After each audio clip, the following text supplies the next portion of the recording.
मी जयेश आणि मी तुमच्यासाठी आज माझा फर्स्ट ब्लॉग आहे आणि आज मला असं जनरली काही बोलायचं नाही. पण आज माझं एक लाईफचं एक खूप महत्वाची गोष्ट माझ्या आज सोबत घडली.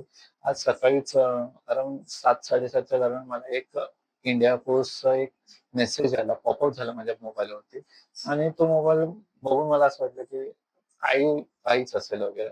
सो म्हणून मी थोडा रिलॅक्स झालो आणि मी काहीच रिॲक्ट नाही केलं, की बाबा काहीतरी असेल वगैरे बोललो. त्यानं मी थोड्या वेळाने 2-3 तासांनी मला एक घरी पार्सल आलं आणि ते पार्सल सुद्धा मला खूप वेगळं वाटलं.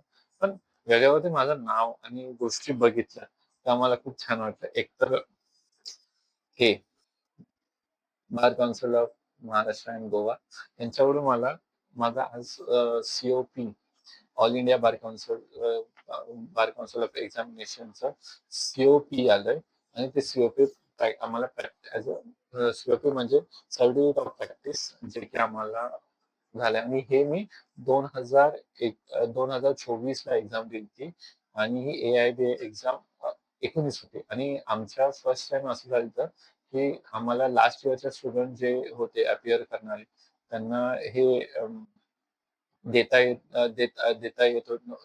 नव्हती कारण त्यांच्याकडे सनद नव्हती आणि आमच्या टाइमला फर्स्ट टाइम असं झालं की त्यांनी हे चेंज केलं. त्यांनी त्यांचं पॉलिसी चेंज झाल्या, त्यांच्या काही गोष्टी चेंज झाल्या. त्यांनी असं बोलले की तुम्हाला ए-आय-बी ए-आय-बी एक्झाम तुम्ही अपियर करू शकता. तुम्हाला सनद नंतर तुम्हाला सबमिट करायची आहे. तुम्ही नंतर करू शकता वगैरे आणि एक्झाम झाली 2024 डिसेंबर. मला आजही आठवतंय की ते 25 डिसेंबर एक्झाम डेट होती आणि त्या दिवशी एक्झाम झाली आणि त्याचा रिझल्ट 2025-21 मार्चला आला आणि आय थिंक इथं इथे पण डेट दिलेली आहे आय थिंक. सो ते खूप माझ्यासाठी हे होतं, की बाबा ठीक आहे बाबा एक्झाम दिली, पास झालो. पासही झालो खूप चांगल्या मार्क्सने आणि देन मला होप होती की लगेच मला प्रॅक्टिस ऑफ सर्टिफिकेट भेटेल. पण ऑलमोस्ट आता जून 2026 संपून गेला. आता ऑलमोस्ट आज आज तारीख आहे 7 जुलै. म्हणजे विचार करा की किती लेट मला सी-ओ-पी आले. सो हे असं नसतं की तुमच्या लाईफमध्ये खूप गोष्टी घडत असतात आणि तुम्ही गोज ऑन करत असतात आणि तेव्हा ह्या अशा छोट्या-छोट्या गोष्टी आनंद देऊन जातात. नाही खरंच मला खूप आज मी हॅपी आहे कारण की माझे पॅरेंट्स माझा सपोर्ट मध्ये नेहमीच होते. त्यांनी कधीच माझ्यावरती कोणती प्रेशर नाही केलं. मग प्रत्येक डिसिजन हा माझा होता आणि कदाचित मी या या फील्डमध्ये येण्याचा हा माझा वैयक्तिक प्रश्न होता आणि कदाचित हे पेशन्स आज कुठेतरी फळत आहेत आणि खरंच खूप छान वाटलं आणि कदाचित तुम्हालाही खूप छान वाटेल आणि तुम्हीही हा एक्सपिरियन्स करू शकता. जेव्हा की आणि ही जर्नी खूप मोठी होती.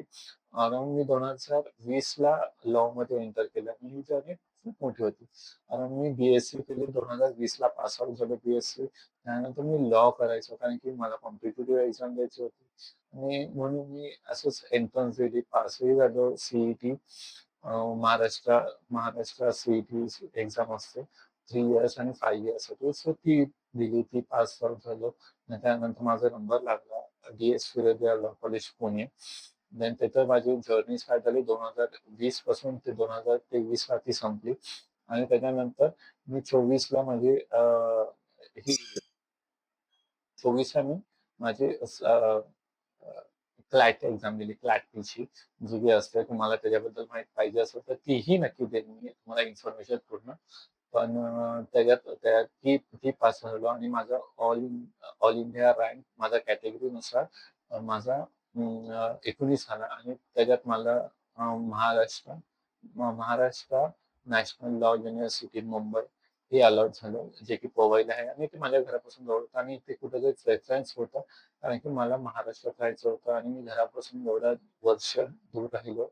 त्याचं कुठेतरी कारण होतं की मला मुंबईमध्येच राहायचं आणि मी नॅशनल लॉ युनिव्हर्सिटी एम-एन-एल मधून केलं आणि तिथं त्यानंतर मास्टर झाले आणि त्यानंतर माझं हे सगळी जर्नी झाली वगैरे. मी एवढंच मला सांगायचं आणि तुम्हाला अजून काही इन्फॉर्मेशन पाहिजे असेल क्लॅट पीजी बद्दल, सनदला कसं अप्लाय करायचं, तुम्हाला सगळ्या छोट्या-छोट्या गोष्टी माहिती पाहिजे असतील, पाहिजे असेल तुम्हाला तर नक्कीच मला कमेंट करा आणि सांगा की तुम्हाला तुम्हाला हव्यात.